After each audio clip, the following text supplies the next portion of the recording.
A princípio, para efeito de estabelecer uma noção do que vai ser falado, tudo o que for falado é apenas um produto da pesquisa individual dos membros que fazem parte dessa sociedade e que, por sua pesquisa particular, vem tentar contribuir, né, com um acréscimo e uma visão da tradição esotérica e que ela é limitada na medida da capacidade do orador, da capacidade do investigador e não é uma assertiva, uma afirmação oficial da Sociedade Teosófica como organização, como entidade. Ela apenas dá o espaço para que os buscadores e os pesquisadores tragam aqui a sua visão, o seu trabalho, a sua pesquisa e que possam contribuir de alguma maneira para que, esclarecendo mais ou trazendo mais aspectos diferentes, cada um de nós possamos usufruir o que possa ser de proveito e tentar melhorar um pouco a vida e reduzir um pouco o sofrimento dessa humanidade que sofre tanto. E eu gostaria de começar a nossa reflexão de hoje perguntando se teria alguém que não conhece o sofrimento. Se existe alguém aqui que nunca sofreu ou que não sabe o que é isso. Interessante. Nenhuma mão se levantou. Parece ser algo inerente à humanidade, parece ser algo muito próximo da consciência humana, a sensação de desconforto ou a sensação de contrariedade. É algo humano, mas eu perguntaria também se haveria a necessidade de se sofrer apenas e se o sofrimento seria o único caminho para o crescimento e para a expansão da consciência. E essa pergunta a gente vai poder tentar investigar um pouco hoje, porque na nossa tradição ocidental nós recebemos uma cultura, uma carga, um condicionamento, levando a crer que o sofrimento é parte indissolúvel da vida humana e que há necessidade do sofrimento para que cresçamos de alguma maneira.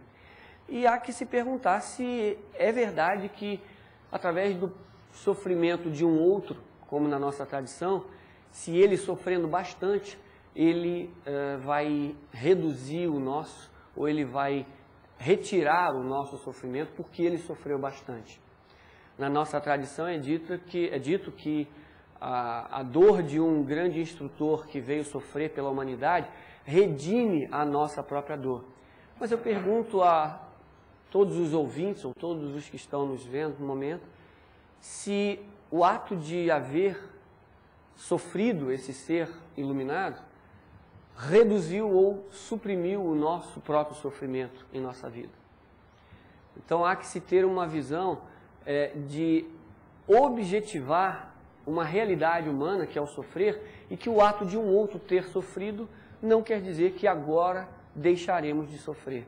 Então a nossa tradição colocou a carga da dor e do sofrimento como um fato indissolúvel da caminhada humana sobre essa terra. E esse tema tão próximo a nós, ele está presente em nosso dia a dia em várias facetas e nós vamos investigá-lo sob a perspectiva de Jiddu Krishnamurti, um pensador indiano muito profundo, sobre um pouco a visão do budismo e do budismo tibetano e em algumas tradições também orientais, como a chinesa e a hindu, através do seu sistema da yoga.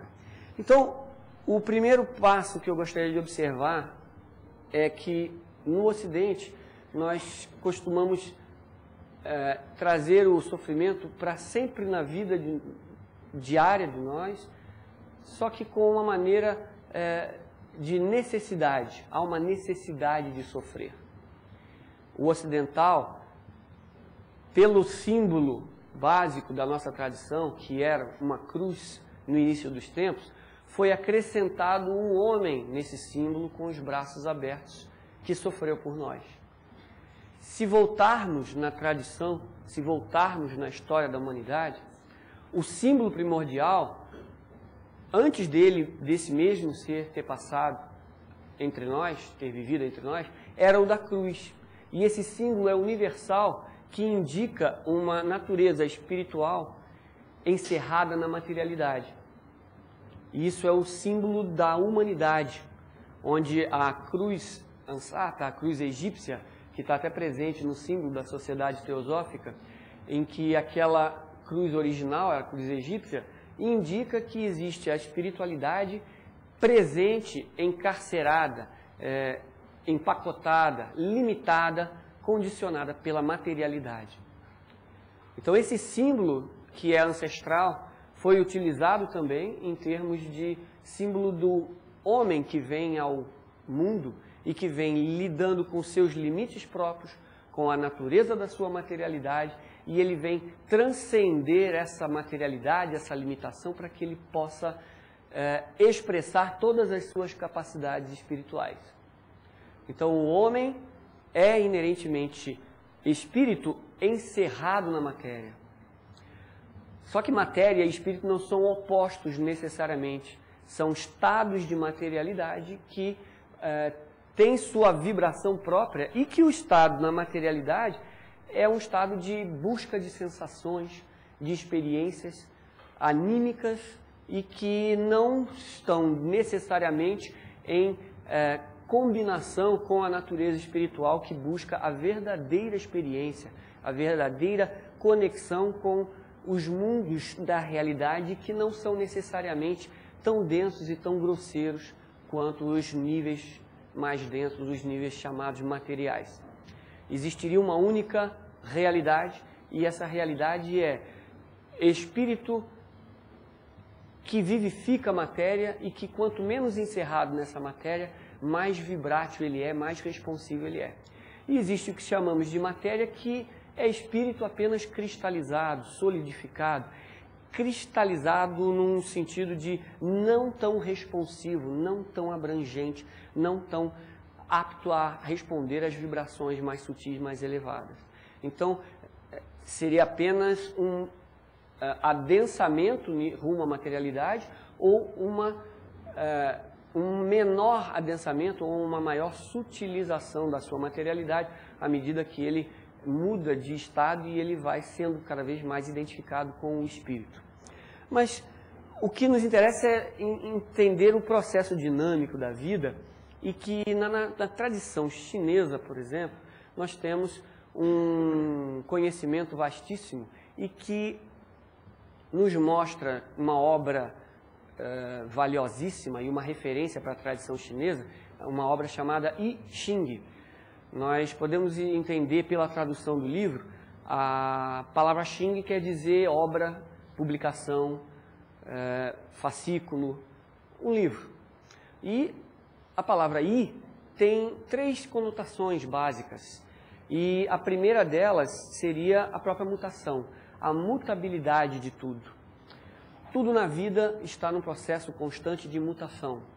Não há nada na natureza manifestada que esteja parada ou esteja imóvel em qualquer hipótese plausível. Em qualquer maneira que olharmos neste ar, nós tendemos a pensar que o ar está parado, mas cada molécula de ar está vibrando e está em movimento de uma maneira inconcebível para nós no momento. E assim, os fluxos de experiência, os fluxos de interação entre os seres vivos e a vida como um todo pode ser classificada como movimento e mudança. A vida, então, seria movimento e mudança. Nesse livro, esse conceito de I, a mutabilidade, está inerente na vida. Só que existe também uma outra conotação nessa palavra I, que é a ideia de fácil e simples. Tudo muda com uma facilidade e uma simplicidade impressionantes.